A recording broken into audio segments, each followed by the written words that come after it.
Assalamualaikum warahmatullahi wabarakatuh. Apa kabar semuanya? Semoga sehat selalu. Pada kesempatan ini kita akan melanjutkan mata kuliah kita algoritma dan struktur data pertemuan kedua.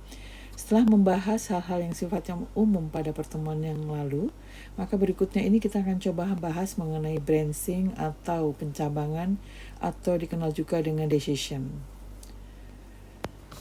Branching atau pencabangan ini digunakan untuk masalah-masalah yang alurnya itu agak sedikit menggunakan pernyataan iya atau tidak, ya. Jadi digunakan tetap masih pada alur sederhana, digunakan untuk sederhana, ya dia, dimana alur ini membutuhkan hal-hal yang sifatnya memilih dua pilihan atau dua kondisi. Dan branching ini sering juga disebut dengan boolean atau true false. Simbol yang digunakan dalam decision adalah simbol seperti ini, ya, simbolnya seperti ini ya. Jadi simbol yang digunakan adalah simbol seperti ini, decision. Yang perlu diperhatikan bahwa simbol decision ini ada masukannya adalah satu, kita lihat. Dari sini masukannya adalah ini satu, dan keluarnya adalah dua keluaran. Apa ya pernyataan di dalam program? Kalau di dalam program itu dia menggunakan instruksi if jika bla bla bla bla, bisa iya, bisa tidak. Nah, gitu pernyataannya itu. Jadi jawabannya pasti keluarnya ada dua, yaitu 1, 2 atau ya tidak. Sedangkan yang nilai masuknya adalah 1. Ini yang disebut dengan branching atau decision tadi. Oke, kita contohkan misalkan seperti ini. Nah, bersihkan dulu. Misalnya kita akan menyatakan nilai akhir diketahui bila nilainya lebih besar sama dengan 66, maka dia dinyatakan lulus. Bila tidak, ulang. Jadi ada dua pilihannya. Inputnya adalah nilai akhir, outputnya adalah keterangan lulus dan ulang, itu outputnya. Prosesnya adalah menggunakan if atau decision tadi. Ikuti saja bahasanya, pseudocode-nya. Bila nilai akhir lebih besar sama dengan 66, dia akan lulus. Bila tidak, ulang. Ya, berarti pernyataannya bila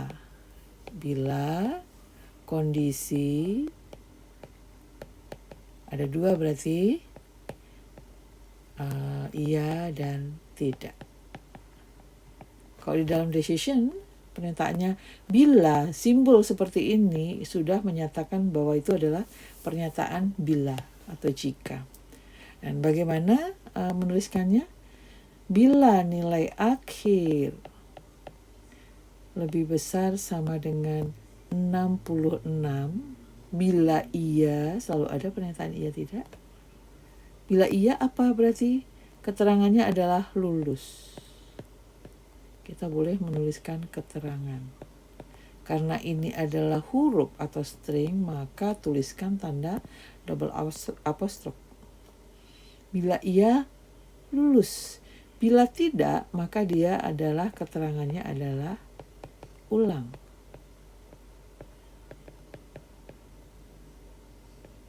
Ya. Bila lebih besar sama dengan 66, dia lulus. Bila tidak, dia ulang. Nah, gini.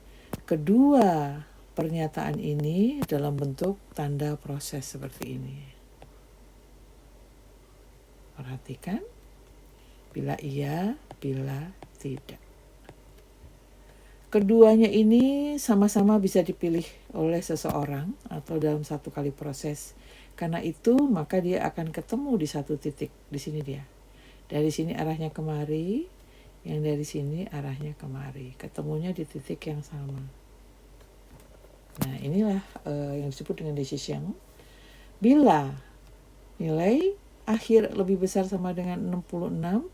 Bila iya, dia akan diberi keterangan lulus. Bila tidak, diberi keterangan ulang. Yang perlu diingat, decision jawabannya adalah 2, tidak lebih. Masuknya 1, keluarnya adalah 2. Ini yang disebut dengan decision. Ini contoh yang lain lagi. Bila bahasanya seperti ini, A lebih besar sama dengan A lebih besar dari B. Bila iya dia kondisinya adalah benar. Bila tidak, kondisinya adalah salah. Yang kemari itu adalah bila A lebih besar dari B. Kita lihat sekarang contohnya. Misalnya A nilainya 10, B nilainya 8. Maka pada pernyataan di sini, A lebih besar dari B, jawabannya adalah iya, maka dia larinya akan ke sana, mencari jawaban yang ada di sebelah sini.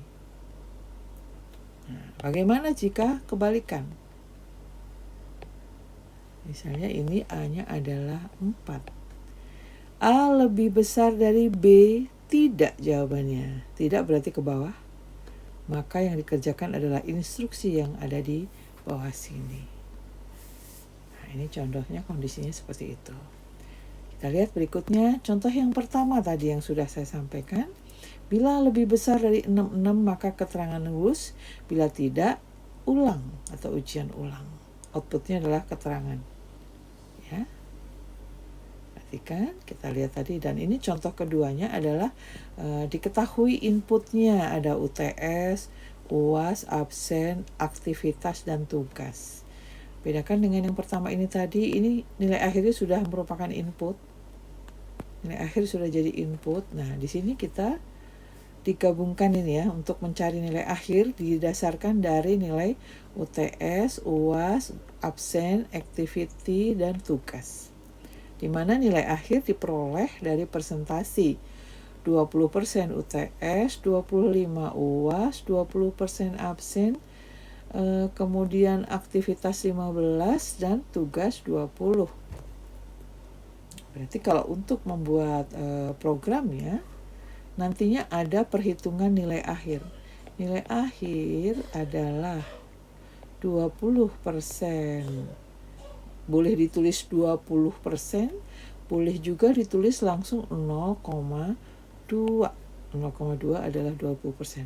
Bu, saya mau 0,2 aja. 0,2 dikali UTS. Ingat, dibiasakan kurung.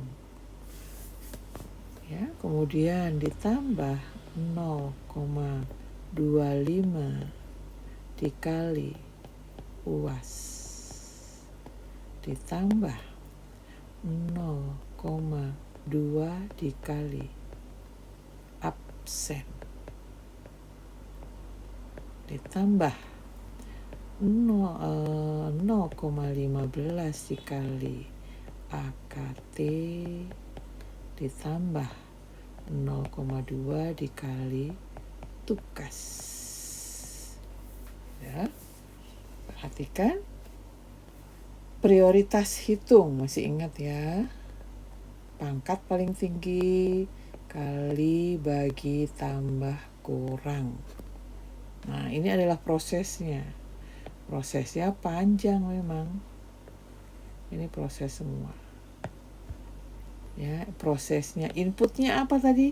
Inputnya kita meminta input apa aja? Meminta nilai UTS, UAS, absen, aktivitas, dan tugas.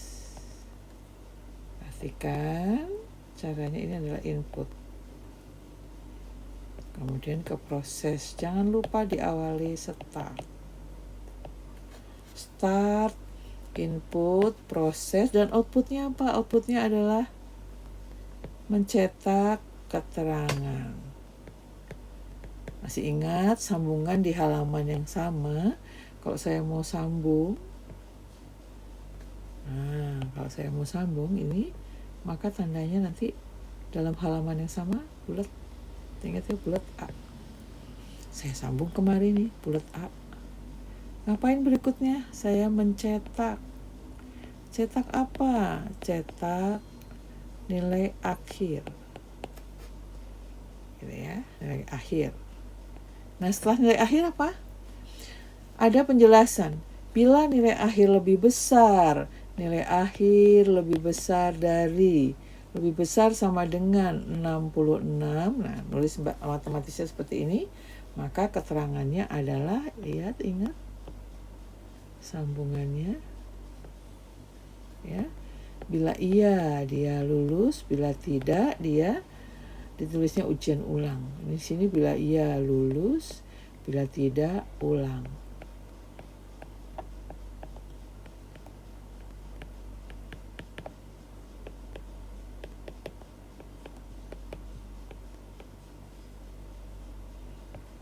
Perhatikan, ketemu di satu titik yang sama karena ini kedua-duanya ini mempunyai kemungkinan terpilih yang sama.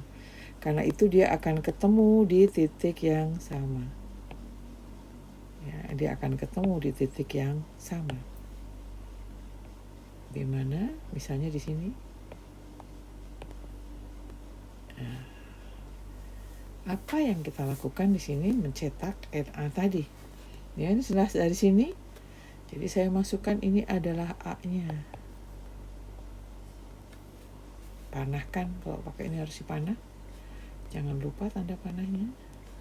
Jadi start di sini, panah, input, baca, proses, kemudian ke A sini, lalu ada keterangan dan seterusnya. Kemana setelah ini? Saya sambung, saya nggak mau ini apa langsung disambung, boleh pakai tanda konektor tadi juga boleh. Mau sambung apa kemudian? Saya cetak berikutnya. Cetak keterangan dari sini dan diakhiri dengan stop. Ya, ini adalah keterangan bagaimana cara mencari nilai akhir. Dengan ada dua pernyataan menggunakan decision, yaitu pernyataan pilihan lulus maupun ulang. Ini ya, pilihan lulus dan ulang. Perlu diperhatikan, kita lihat. Satu tanda decision making. Jadi satu tanda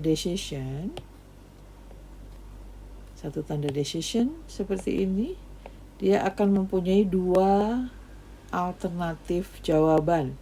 Jawaban 1 di sini, jawaban 2 ke bawah. Perhatikan, diingat, satu tanda decision mempunyai dua jawaban, 1 dan 2. Kita lihat berikutnya sekarang. Nah, untuk mempraktekkan kita bisa gunakan visual logic sebagai alat bantu untuk mengetahui apakah logika berpikir kita dalam menjabarkan flow charting itu sudah benar atau belum. Dengan mempraktekkan di dalam visual logic, kita akan tahu bahwa jawabannya yang kita lakukan itu sudah sesuai dengan kebutuhan kita, benar atau salah. Yang pertama, kita harus melakukan download visual logic. Download.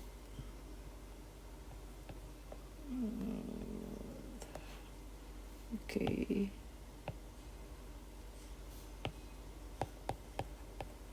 Download visual logic.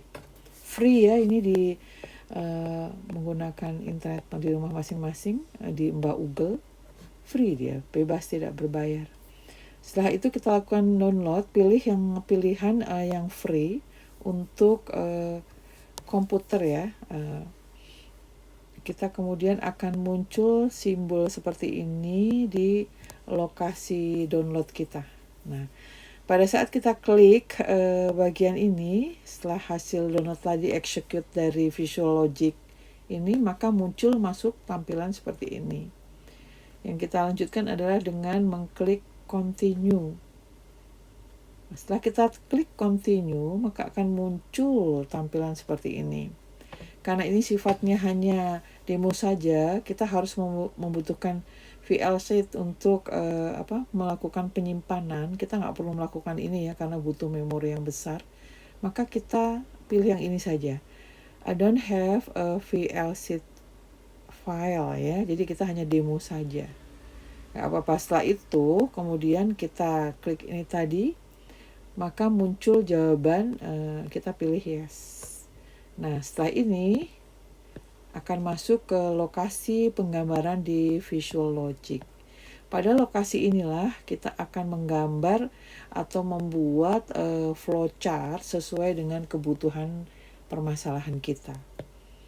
Nah, yang perlu diperhatikan, memulai sesuatu pasti diawali ada tulisan seperti ini. Jadi nanti kalau di Visual Logic itu simbolnya agak sedikit berbeda untuk membedakan dengan apa yang ada di umum secara umum, logika penulisan flowchart secara umum. Kita lihat bedanya. Tuh perhatikan, kalau di flowchart biasa start itu dimulai dengan tanda seperti ini. Maka kalau di Visual Logic sudah ditentukan oleh dia ini adalah begin bentuknya. Bentuknya kotak ada siku-sikunya begitu. Itu diawali dengan begin dan diakhiri dengan end. Ini dia. Otomatis ya sudah dilakukan oleh Visual Logic. Kemudian kita lihat, start sudah dilakukan oleh Visual Logic. Nah, kalau kita mau melakukan harga awal, ya, kita melakukan harga awal. Nah, harga awal kalau di logika algoritma umum digambarkan dengan cara seperti ini. Tapi kalau di Visual Logic, kita cukup tetap menggunakan tanda persegi ini, assignment. Kita menggunakan tanda ini. Jadi harga awal ditulisnya tetap begini. Misalnya A sama dengan 20. Ditulisnya seperti itu ya. Ini ada begin. Ya. Kemudian kalau mencari inputan dari keyboard, ini adalah simbolnya ini. Ini adalah kita minta entry data dari keyboard. Oke. A ini kalau harganya sudah kita tentukan. Kalau harganya belum kita tentukan, maka tandanya adalah seperti ini. Input A. Bila yang ini, maka A nilainya akan konstan sama terus. Selama tidak kita ganti, maka A nilainya adalah 20. Tapi untuk yang di sini, nilai A bisa berubah-ubah tergantung keinginan yang entry. Di sini ya, itu bedanya. Beda dari digambarkan dengan harga awal konstan dan diminta masukkan variabelnya. Bedakan ini yang disebut dengan konstanta dan yang berubah-ubah itu yang disebut dengan variabel. Ya, jadi kita bahas dulu satu dulu saja. Di sini disebut dengan if condition, yang tadi kita sebut dengan branch, kemudian kita sebut dengan pencabangan atau kita sebut juga dengan decision. Ini. Oke. Nah, kita lihat ini adalah tampilannya untuk mencari berat ideal. Jadi tugas berikutnya nanti adalah mempraktekkan semua yang sudah kita pelajari mengenai latihan-latihannya menggunakan Visual Logic. Jadi sekarang kita gunakan dengan Visual Logic ya. Kerjakan dengan Visual Logic. Yang perlu diperhatikan tadi, caranya tadi dari klik yang 2 titik merah. Ini ya. Di sebelah sini tadi. Ya. Kita mulai di titik ini, klik titik yang sini nih. Klik, diklik. Kemudian pilih mau apa, mau kasih harga awal. Maka kita pilih yang ini kalau kasih harga awal. Kalau mau input, pilih yang ini. Kalau kasih harga awal, pilih yang simbol ini. Oke, kita lihat berikutnya. Begin, otomatis dari sistemnya. Input, tinggi badan. Perhatikan, kalau kita minta harga tetap, tinggi badan misalnya 160, maka selama program itu dikerjakan maka tinggi badannya hanya 160 saja. Tapi kalau menggunakan input ini, tinggi badannya bisa berubah-ubah sesuai dengan kebutuhan kita. Input Tinggi badan, misalnya saya masukkan 160. Saya masukkan 160. Komputer menyimpan di memori tinggi badan adalah 160. Kemudian proses berikutnya adalah menghitung. Ini proses, ini input. Prosesnya adalah menghitung berat ideal, yaitu tinggi badan dikurangi 100, dikurangi 10% dikali tinggi badan dikurangi 100. Masukkan ini adalah proses. Lalu outputnya adalah menampilkan apa? Berat ideal. Ya, menampilkan berat ideal. Berarti 160 tinggi badan dihitung menggunakan rumus ini. 160 dikurangi 160, 60 dikurangi 10%-nya 6. Berarti 54. Maka berat idealnya nanti di sini akan ditulis adalah 54. Berat idealnya adalah 54. Ya. Nah, setelah satu kali kegiatan ini satu kali dilakukan, satu kali lagi dilakukan, dia benar, maka program atau logika yang kita buat itu sudah benar atau oke, sudah oke. Nah, kalau sudah oke, mau menuliskan tinggi badan berapapun, otomatis pasti hasilnya oke. Misalkan kita akan mengisi menuliskan berat tinggi badan 180. Kalau tingginya 180 tuh berapa ya beratnya? Nanti komputer kita kalah cepat menghitungnya. Kita masukkan angka 180, kemudian kita ketik run. Runnya di sini, tanda tulisannya ada run, continue. Kita ketik, otomatis dia langsung menuliskan. Kalau kita hitung dulu sekarang, 180 dikurangi 180 dikurangi 10%-nya 8, berarti 72. Bisa sih, tapi membutuhkan waktu yang lama. Kalau untuk komputer itu dalam bilangan detik, menit dia sudah bisa menyelesaikan. Nah, sehingga hasilnya seperti ini. Kalau menggunakan input seperti ini akan muncul pertanyaan yang harus kita isi. Berapa tinggi badan yang diinginkan di sini? Ini misalnya 160, maka otomatis jawabannya adalah 54. Oke. Kita lihat sekarang contoh yang di sini. Dapat dilihat dari hasil bahwa untuk tinggi badan 160 akan diperoleh berat ideal adalah 54. Bagaimana kalau kita memecahkan masalah urutan angka? Bisa kita jumlah ini kalau 1 sampai ini. 3, 6, 10, 15, 21, 28, 36, 36, 45, 55. Ya. 45, 55. Berarti hasilnya adalah 55. Ya.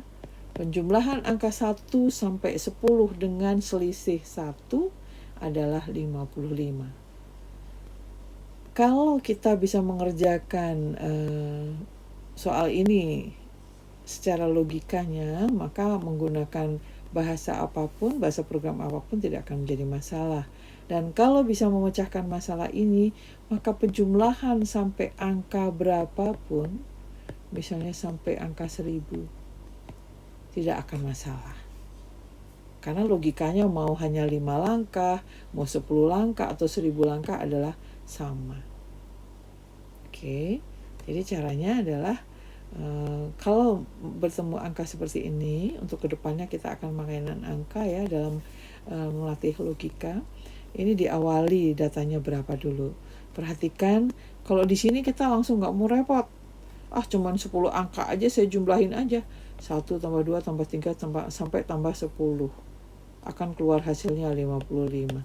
Iya, kalau angkanya hanya sampai 10. Bagaimana kalau sampai 1000? Masa diketik satu-satu? Nggak mungkin ya. Ingat, komputer hanya bisa mengerjakan sesuatu yang sifatnya rutin, continue, berulang. Itu kebiasaannya komputer. Oke, ini adalah contoh dari berat ideal. Jadi ada pernyataan tadi, bila akan dicarikan nantinya ya berat badan, dicari BI. Bila berat badan lebih besar dari berat ideal, maka dia adalah keterangannya gemuk ini orangnya. Bila berat badan lebih kecil dari berat ideal, maka ini orangnya adalah kurus. Gitu ya. Kalau gemuk berarti kurangi makan misalnya, atau olahraga misalnya kalau kegemukan. Kalau kurus misalnya ini harus banyakin makannya, suruh makan. Gimana caranya? Sama caranya. Pertama kita ada start atau bikin. Kemudian S di sini digunakan untuk pemberian harga awal. Apa yang digunakan untuk S? Apakah ada S di sini? Kalau tidak ada, ini tidak harus dipakai. Input meminta data dari keyboard tentang apa berat badan. Tinggi badan, minta tinggi badan.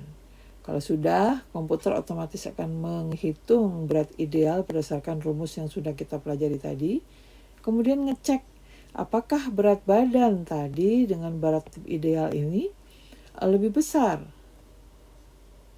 Kalau iya, berarti lebih gemuk ya. Berarti kegemukan berarti harus olahraga dong.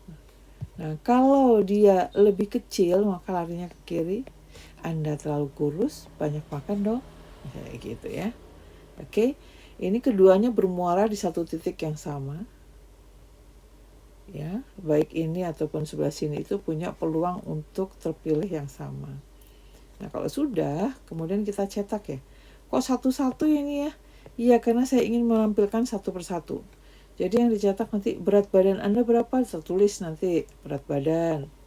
Berat badan misalnya saya nulisnya 80, tinggi 170. Oke. Berat badan 80,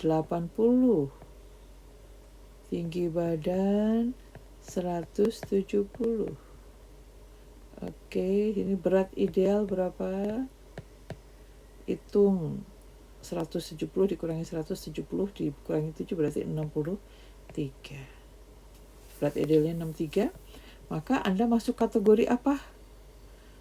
Harus olahraga karena terlalu gemuk ya. Ini agak sensi kalau ngomongin gemuk gitu. Oke, kita lihat ini contoh lagi yang lainnya.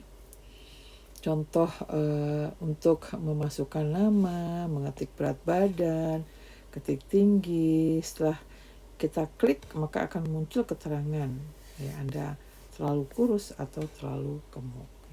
Demikian materi mengenai if. Kita bahas lagi untuk berikutnya hal-hal yang masih hubungannya dengan if, tapi dengan lebih dari 2 kondisi jawaban. Terima kasih. Assalamualaikum warahmatullahi wabarakatuh.